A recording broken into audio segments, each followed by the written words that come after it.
আসসালামু আলাইকুম। আমি ফয়সাল আহমেদ পড়ালেখা করতেছি রাজশাহী বিশ্ববিদ্যালয়ে ২য় বর্ষের শিক্ষার্থী।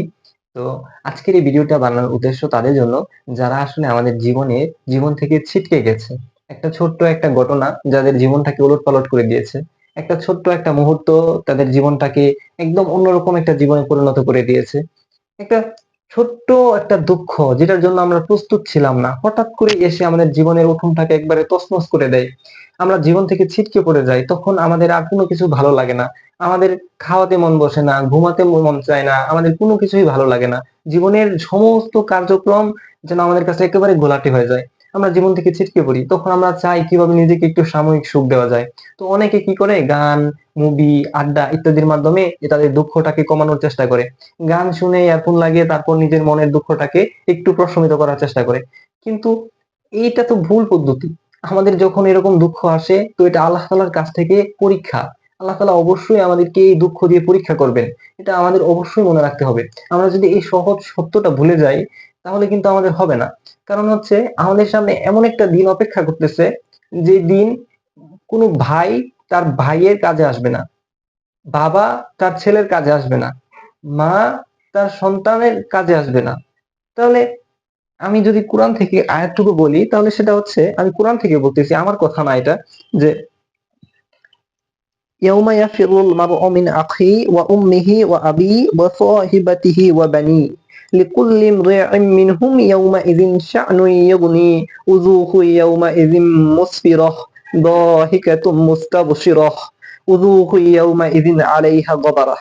অতঃপর যখন বিরাট একটি আওয়াজ আসবে সেদিন মানুষ পালাতে থাকবে তার নিজের ভাইয়ের কাছ থেকে এবং নিজের মা-বাবার কাছ থেকে এবং তার স্ত্রী ও সন্তানদের কাছ থেকেও। সেদিন তাদের প্রত্যেকের এমন কঠিন অবস্থা হবে যা তাকে ব্যস্ত রাখবে। সেদিন কিছু মানুষের চেহারা হবে উজ্জ্বল, তারা থাকবে সহাস্য এবং প্রফুল্ল। অপরদিকে সেদিন কিছু মানুষের চেহারা হবে ধূলিমলিন। তো আমাদের সামনে এমন একটা জীবন অপেক্ষা করতেছে যখন যেদিন মানুষ পালাতে থাকবে তার নিজ ভাইয়ের কাছ থেকে, যেই ভাই যাকে আমরা জীবনে অনেক অনেক অনেক বেশি পছন্দ করি, ভালোবাসি, যার ভালো চাই, সেই ভাইয়ের কাছ থেকে আমরা পালাতে থাকবো। সেদিন নিজের মা বাবার কাছ থেকে মানুষ পালাতে থাকবে, মা বাবার কাছ থেকে মানুষ পালাতে থাকবে, হ্যাঁ, মা বাবার কাছ থেকে মানুষ পালাতে থাকবে এবং তার স্ত্রী ও সন্তানদের কাছ থেকেও। অর্থাৎ আমরা আমাদের জীবনে সবচেয়ে বেশি যে মানুষগুলোকে পছন্দ করি, যে মানুষগুলোকে ভালোবাসি, সেই মানুষগুলো থেকে আমরা পালাতে থাকবো। কেন? কারণ হচ্ছে সেদিন আমি যদি কোরআন থেকে বলি যে কিয়ামত দিবসে কেউ কারো কোনো কাজে আসবে না, কারো সুপারিশ কবুল করা হবে না, কারো কাছ থেকে কোনো বিনিময় নেওয়া হবে না এবং তারা সাহায্য প্রাপ্তও হবে না। সূরা বাকারা আয়াত ৪৮।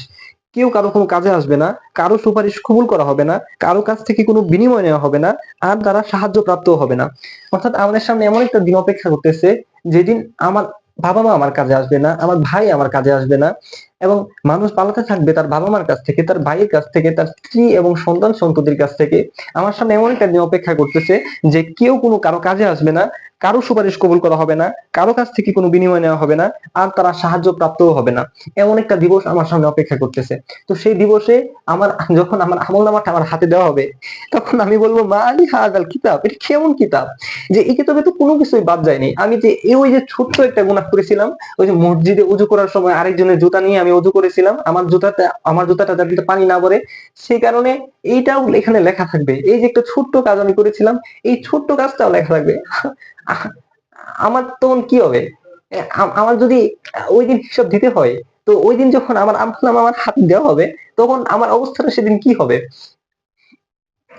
ভাই, জীবনে যত দুঃখই আসুক, ওই দিনটাকে যদি আমি সামনে রাখতে পারি, যে এই দিনটা আমার সামনে অপেক্ষা করতেছে, তখন না ভাই দুঃখটা আল্লাহর কাছে শেয়ার করা। আর হচ্ছে সেই দিনের জন্য নিজেকে গুছিয়ে নেওয়া, নিজেকে সামলে নেওয়া। যে আমি এমন একটা মানুষের জন্য কাঁদতেছি যে মানুষটা আমার লাইফে কিছুদিন ছিল, তারপর হঠাৎ করে চলে গেছে। হ্যাঁ? অথচ আমার বাবা-মা যার সাথে আমি ছোট থেকে বড় হয়েছি একদম শেষ পর্যন্ত, জন্ম থেকে মৃত্যু পর্যন্ত, সেই বাবা-মার কাছ থেকে আমি সেদিন পালাতে থাকবো, সেদিনের অবস্থাটা কিরকম হবে? আর এখন আমি কাঁদতেছি কি জন্য? একটা মানুষ আমার জীবনে ছিল, এখন সেই মানুষটা নাই। এই কারণে আমি কাঁদতেছি। এটা কেমন হলো না? ভাই, আমার সামনে অনেক বড় একটা দিন অপেক্ষা করতেছে। আমার এটা ভুলে গেলে হবে না। আমি হয়তো আমার কোনো দুঃখ এসে, কোনো মন খারাপ এসে, কোনো মানুষ ধোঁকা দিছে, কোনো মানুষ আমাকে ছেড়ে, কোনো মানুষ আমাকে কষ্ট দিছে, কোনো মানুষের কথা আমার গায়ে লাগছে। এই ছোট ছোট ব্যাপারগুলো নিয়ে আমরা ভেঙে যাচ্ছি, কিন্তু আমার সামনে কত বড় একটা দিন অপেক্ষা করতেছে। আমি যদি একবার একটু সেই দিনের কথা কল্পনা করি প্রিয় ভাই, তাহলে আমার অন্তরটা একটু প্রশান্ত হবে, আমার অন্তরটা আমার পরকালমুখী হবে, আল্লাহমুখী হবে। সেই দিনের জন্য আমাদের ভাই প্রিপারেশন নেওয়া। এখন যদি আমি কষ্ট করি, ভেঙে যাই, নিজেকে গড়িয়ে ফেলি, তাহলে কোনো লাভ হবে না, কোনো লাভ হবে না। আমার সামনে যেই সত্য অপেক্ষা করতেছে, যে সত্য দিন অপেক্ষা করতেছে, সেই দিনের জন্য আমার প্রিপারেশন নেওয়া। ভাই চোখের পলকে সময়গুলো চলে যাবে, চোখের পলকে সময়গুলো চলে যাবে। আমি যদি কোরআন থেকে বলি, যারা আল্লাহ ও শেষ দিবসের প্রতি ঈমান আনে এবং নেক কাজ করে তাদের জন্য তাদের রবের নিকট প্রতিদান রয়েছে এবং তাদের কোনো ভয় নেই এবং তারা দুঃখিতও হবে না। সূরা বাকারা আয়াত ৬২।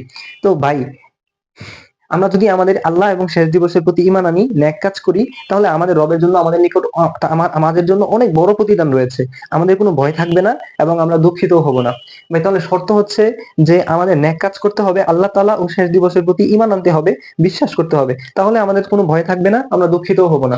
ভাই আল্লাহ তাআলা আরো বলেছেন যে যদি আমি কিতাবের প্রতি ঈমান আনি এবং সে অনুযায়ী নেক আমল করি, তবে আমার জন্য জান্নাতের সুসংবাদ আছে, যার তলদেশ দিয়ে নদীসমূহ প্রবাহিত হবে, থাকবে পৃথিবীর অনুরূপ ফল, থাকবে আমার জন্য থাকবে পবিত্র স্ত্রীগণ এবং সেখানে আমি চিরস্থায়ী হব।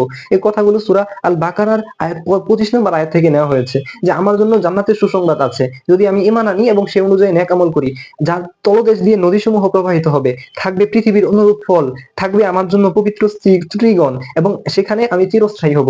তো ভাই এমন একটা জীবন আমার জন্য অপেক্ষা করতেছে। আমি যদি সেই জীবনটাকে বাদ দিয়ে বা সেই জীবনটার জন্য আমি যদি কাজ না করি, আর এই জীবনের যদি কষ্ট দুঃখ গুলোতে যদি আমি হারিয়ে যাই, এই জীবন থেকে যদি আমি বিচ্যুত হয়ে যাই, আমি যদি এই জীবনের জন্য কাজ না করতে পারি, তাহলে ভাই আমার জীবনটা তো ব্যর্থ হয়ে গেল। আমার জীবনটা তো ব্যর্থ হয়ে গেল যদি আমি সেই জীবনের জন্য কাজ না করতে পারি। আমার সামনে অনেক সুন্দর একটা জীবন অপেক্ষা করতেছে যদি আমি সৎকর্ম করতে পারি, আল্লাহর উপর ঈমান আনতে পারি, কিতাবের উপর ঈমান আনতে পারি, এবং যে ৭টা বিষয় আছে সেই ৭টা বিষয়ের উপর আমার ঈমান যদি সুন্দর থাকে, এবং আমি যদি নেক আমল করে পৃথিবী থেকে বিদায় নিতে পারি, তাহলে আমার জন্য আল্লাহ তাআলা যদি আমাকে দয়া করে মাফ করে দেয়, তাহলে আমার জন্য অনেক সুন্দর একটা জীবন অপেক্ষা, আমাদের জন্য অনেক সুন্দর একটা জীবন অপেক্ষা করতেছে। আমাদের প্রত্যেকের উচিত সেই জীবনের জন্য প্রিপারেশন নেওয়া। এই যে সামান্য দুঃখ, সামান্য কষ্ট, এটা খুবই সামান্য, আজকে আসে কালকে নাই, ইনশাআল্লাহ চলে যাবে, আল্লাহ তাআলাই দুঃখ মোচন করে দিবেন ইনশাআল্লাহ। তো আমার কথার মূল কথা হচ্ছে ভাই, সেই জীবনের জন্য চলুন প্রিপারেশন নেই, সেই জীবনটাকে সামনে রেখে আমাদের বর্তমান জীবনটাকে সাজাই। এই সাময়িক দুঃখ কষ্ট যেন আমাদেরকে জীবন থেকে বিচ্যুত করে না দেয়, এই সাময়িক দুঃখ কষ্ট যেন আমাকে হারামের মধ্যে নিয়ে না যায়, এই সাময়িক দুঃখ কষ্ট যেন আমি গান শুনে কাটিয়ে না দিই, এই সাময়িক দুঃখ কষ্ট যেন আমাকে নেশায় আসক্ত না করে ফেলে, এই সাময়িক দুঃখ কষ্ট যেন আমাকে আমার জীবন থেকে বিচ্যুত না করে ফেলে। ভাই আমার, ভাই আমার, এই আমাদের এই জীবনটাকে চলুন আমরা রবের দেখানো পথে চালাই, রবের সন্তুষ্টির মধ্যে কাটাই। এই জীবনের মধ্যে আমাদের আসল সার্থকতা, এই দুনিয়ার জীবনে দুঃখ কষ্ট আমাদের থাকবেই, পরকালের জীবনে যাতে আমাদের দুঃখ কষ্ট না গ্রাস করতে পারে, সেজন্য আমরা চেষ্টা করে যাই। আল্লাহ তাআলা আমাকে এবং আপনাকে এই কথাগুলোর উপর বোঝার এবং কথাগুলো মানার এবং কথাগুলো দিয়ে জীবনটাকে পরিচালনা করার তৌফিক দান করুক। আমিন। ভাই একটা জীবন রবের সন্তুষ্টি, একটা পরিতৃপ্ত আত্মা, আর কিছু হালাল সম্পর্ক, ব্যাস একটা সুন্দর জীবন কাটিয়ে আমরা পৃথিবী থেকে বিদায় নিয়ে নেব। শেষ। জীবনটা খুবই সহজ করি, জীবনটাকে খুবই সুন্দর করি এবং জীবনটাকে আল্লাহর সন্তুষ্টির জন্য সঁপে দেই। ইনশাআল্লাহ, ইনশাআল্লাহ আল্লাহ আমাদেরকে এই দুনিয়াতেও ভালো কিছু দিবেন এবং পরকালেও ভালো কিছু দিবেন। আল্লাহ তাআলা আমাকে বুঝার এবং আপনাকে বুঝার তৌফিক দান করুক। আমিন।